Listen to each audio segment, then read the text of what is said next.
Hey, how are you? This is Rabbi Shlomo Zalman Bregman of the Jewish Executive Learning Network and BregmanSuccess.com.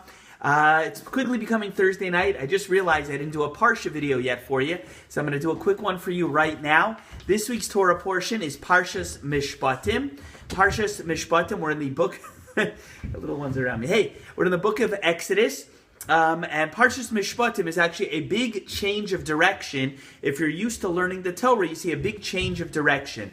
One of the big, obvious things that takes place in this week's Torah portion, and I note it in my short and sweet on the Parsha, I note that the big change is this, okay? There are 613 commandments in the Torah. 613. Of those 613, 53 are found in this one Torah portion. It's kind of interesting. You have like 50 plus Torah portions, and you have a disproportionate number that apply and are found right here. That's the first anomaly, okay? Now, that's especially interesting to understand because up to now, of the 17 Torah portions that we had up until now, we had 17 Torah portions up until now. Of the 17, 41 mitzvahs have been found, 41 commandments in the 17 up to now, and you have 53 commandments in this week's Torah portion. You follow?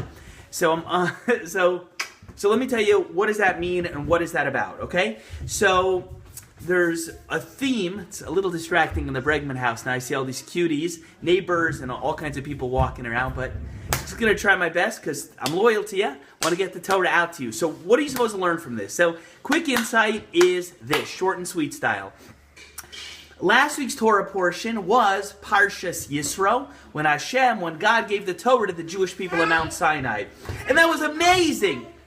One second. That was amazing. There was lights and special effects, and the mountain was on fire, and the Torah says that the Shemayim, the heaven, was ripped open, and the people could see God. There's some really impressive stuff going on over there. And as cool as that all was, at the end of the day, you have to shift into something practical and tangible. I have an expression that I often use. Maybe I'll call the video this. I call it, put your feet in the concrete. What does that mean, put your feet in the concrete?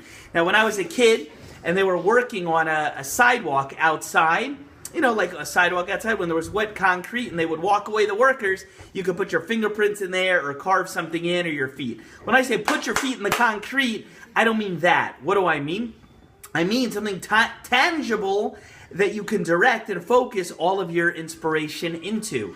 When you're excited and inspired, you want to grow, you want to change, you want this, you want to get close to God, you want to do all kinds of stuff. That's nice, I'm really happy for you, but you have to put your feet in the concrete. You have to channel all of that fervor and inspiration, whether it's religious or otherwise, into something tangible. So therefore what? The Torah, after the biggest, most miraculous thing that we pretty much find in the Torah, God giving the Torah and speaking to 3 million Jewish people in Mount Sinai, what does he do? You don't have any fancy stories this week. You have a lot of civil law and hardcore specifics that it's tangible. All of these mitzvahs, 53, come pouring at us now, whereas up to now we had only 40-something in the 17 weeks that preceded. I hope that makes sense to you, because this is what God's way of saying. You have all that excitement and all that inspiration and all these cute kids walking around my feet. What are you supposed to do with all that inspiration? Channel it into something real. That's what I want you to do in life, whether it's your religious excitement or something else. So you're excited, you want to change, you want to grow, you want to do this and that. That's very nice. I'm happy for you, but what do you got to do? Put it into something specific. So you go to Israel, you're excited, you're at the Western Wall, you feel something. Now what? Nothing if you don't pick something concrete and tangible to take on yourself and direct it towards. I hope that made sense. This was a hard video to do for me, not for the content, but for the distractions. You can't even imagine how many people are below my feet making bases and stuff like that, and the time pressure I'm under. This is Rabbi Bregman. Have a great Shabbos and enjoy. Bye.